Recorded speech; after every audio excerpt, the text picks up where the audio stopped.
Halo teman-teman semua, pada kali ini kita akan membahas mengenai konsep dasar sejarah. Topik pembahasan kita pada kali ini yaitu yang pertama ada pengertian sejarah, yang kedua ada unsur sejarah dan ciri-ciri sejarah, ada lingkup sejarah dan juga fungsi sejarah. Yang pertama, apa sih pengertian sejarah? Sejarah berasal dari bahasa Arab syajaratun yang berarti pohon kayu. Kata sejarah dipergunakan dalam bahasa Indonesia sehari-hari dan terpilih menjadi istilah. Mungkin makna yang terkandung dalam pengertian pohon itu melambangkan adanya kejadian, pertumbuhan, dan terutama perubahan dan perkembangan, karena hakikat sejarah ialah perubahan yang mengilhami bangsa kita untuk menggunakan istilah sejarah. Definisi sejarah menurut Edward Hallett Card ialah history is a continuous process of interaction between the historian and his facts, and unending dialogue between the present and the past. Yang artinya adalah sejarah adalah suatu proses interaksi serba terus antara sejarawan dengan fakta-fakta yang ada padanya, suatu dialog tiada henti-hentinya antara masa sekarang dengan masa silam. Nah, dapat disimpulkan bahwa sejarah adalah ilmu pengetahuan yang mempelajari segala peristiwa atau kejadian yang telah terjadi pada masa lampau dalam kehidupan umat manusia. Apa aja sih unsur dalam sejarah itu? Mari kita bahas. Unsur dalam sejarah antara lain yaitu yang pertama ada ruang, yang merupakan tempat proses terjadinya sejarah.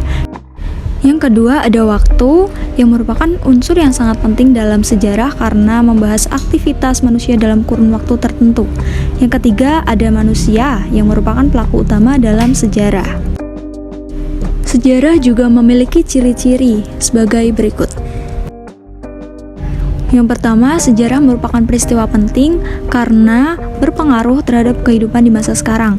Yang kedua, ada sejarah merupakan peristiwa abadi dikarenakan peristiwa tersebut tidak berubah-ubah. Dan yang ketiga, sejarah merupakan peristiwa unik karena hanya terjadi satu kali. Yang selanjutnya yaitu ruang lingkup sejarah. Yang pertama ada sejarah sebagai peristiwa, yang kedua ada sejarah sebagai kisah, dan yang ketiga ada sejarah sebagai ilmu. Yang pertama, sejarah sebagai peristiwa merupakan peristiwa objektif yang benar-benar terjadi di masa lampau.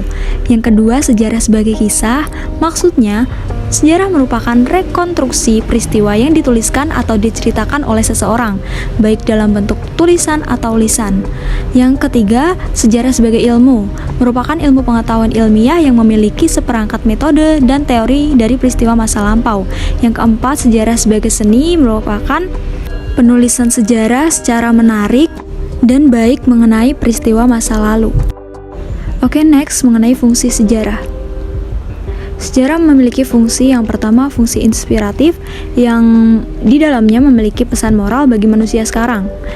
Nah, yang kedua ada fungsi edukasi. Sejarah bisa digunakan untuk media dalam pembelajaran. Yang ketiga, fungsi rekreasi, yaitu sejarah dapat dijadikan sebagai sarana wisata, misalnya berwisata ke candi ataupun juga museum. Yang keempat, ada fungsi instruktif, yaitu sejarah akan memberikan pengetahuan yang teoritis. Bisa berupa konsep-konsep dalam peristiwa sejarah. Dalam penyampaian ilmu pengetahuan inilah sejarah berfungsi sebagai instruktif. Nah, kita telah sampai pada kesimpulan dari materi-materi yang sudah dijelaskan tadi. Yang pertama ada pengertian sejarah, yaitu sejarah adalah ilmu pengetahuan yang mempelajari segala peristiwa atau kejadian yang telah terjadi pada masa lampau dalam kehidupan umat manusia. Yang kedua ada unsur sejarah. Unsur sejarah meliputi ruang, waktu, dan manusia. Yang ketiga ada ciri-ciri sejarah. Ciri-ciri sejarah adalah abadi, unik, dan penting. Yang keempat ada ruang lingkup sejarah, yaitu sejarah sebagai peristiwa, sejarah sebagai kisah, dan sejarah sebagai ilmu, serta sejarah sebagai seni. Yang terakhir ada fungsi sejarah, ada fungsi inspiratif, edukasi, rekreasi, dan juga yang terakhir fungsi instruktif.